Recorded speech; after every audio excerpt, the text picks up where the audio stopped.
welcome and hello everyone. My name is Putri Namasara bint Abdul Hafiz, and today I will be presenting my reflective presentation for the subject Intercultural Management IBM 536. So, this presentation is based on my personal experience attending a cultural event called Malam Nusantara.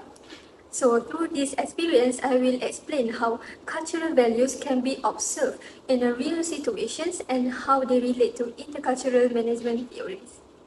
The objectives of this presentation are, firstly, to describe the cultural event that I attended and my overall experience during the event. Secondly, to apply intercultural management theories that I learned in class, specifically Hofstede and Trompenaars' cultural dimension. Thirdly, to analyze how cultural values influence behavior, communication, and emotional expression during the event. And lastly, to reflect on what I personally learned from this experience and how it increased my intercultural awareness. The cultural event that I attended is called Malam Nusantara, which is an Indonesian cultural choir performance organized by Malaysian choral Eisteddfod. The event took place at Pentas 1 Kuala Lumpur Performing Arts Centre or KLPAC on the 7th of November 2025.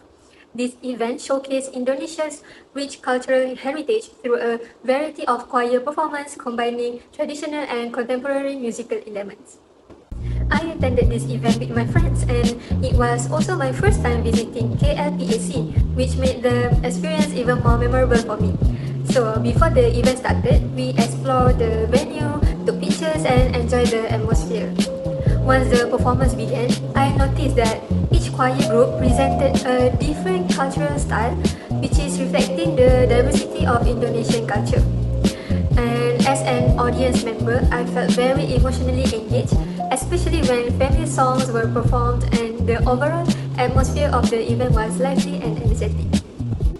The main topic that I focused on from the textbook is intercultural management, particularly Hofstede's cultural dimension and Trompenaars' cultural dimension. These theories explain how cultural values influence people's behavior, communication style, leadership, and emotional expression. By applying these frameworks to the event, I was able to better understand the cultural meaning behind the performances instead of just enjoying them as entertainment. The first Hofstede dimension is collectivism versus individualism. Throughout the event, collectivist values were clearly visible, especially in the way the choir members worked together as a team. Although some performances had lead singers, the focus was never on one individual.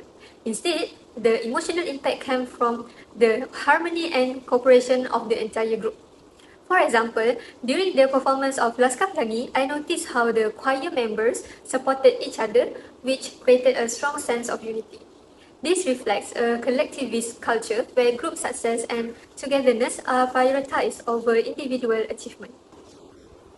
The second Hofstede dimension is power distance. This dimension refers to how a culture accepts hierarchy and authority.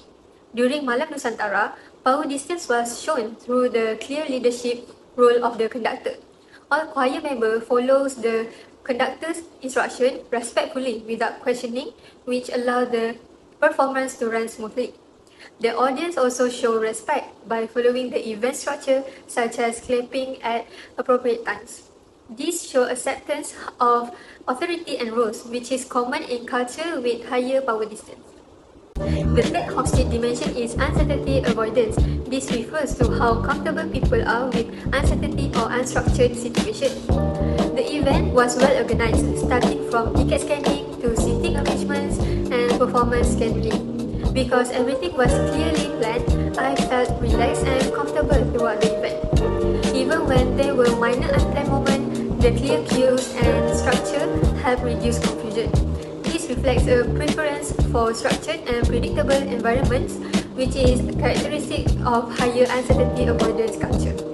Moving on to the Trompenaars' cultural dimension, the first one is communitarianism versus individualism.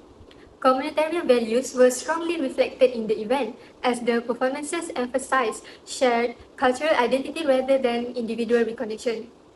Many of the songs were inspired by Indonesian tradition and regional heritage, which created a collective cultural experience for both performance and audience.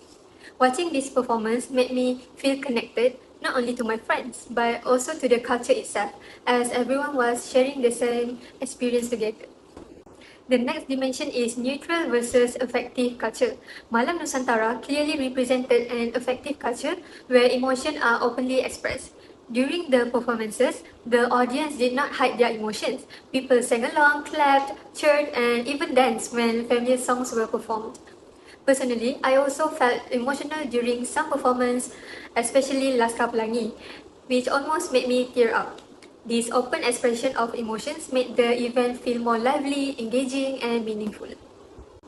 The final Trompenaars dimension is universalism versus particularism.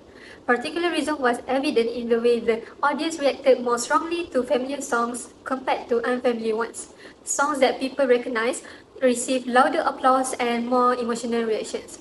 This shows that personal connection and context influence behavior more than universal standards. I also realized that my own engagement was deeper when I had a personal emotional connection to the music. Overall, the cultural theories that I learned in class were clearly reflected throughout the event. The teamwork among performance, leadership structure, emotional expression, and audience participation all demonstrated how culture shapes behavior and interaction.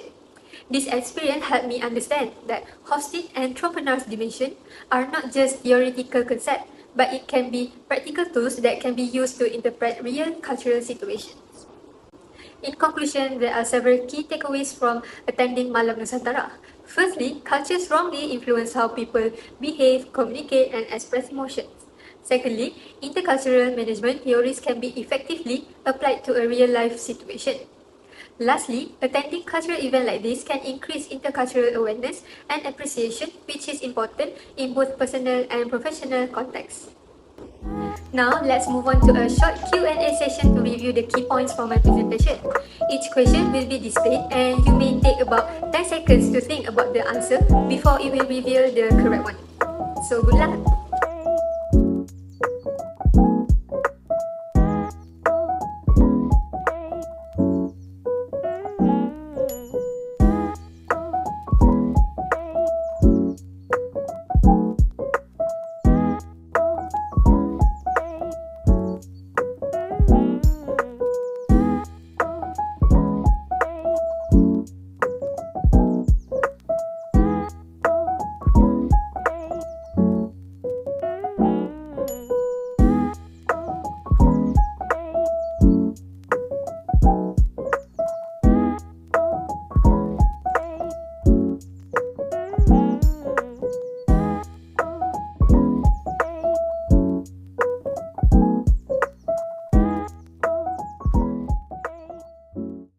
And that brings me to the end of my presentation.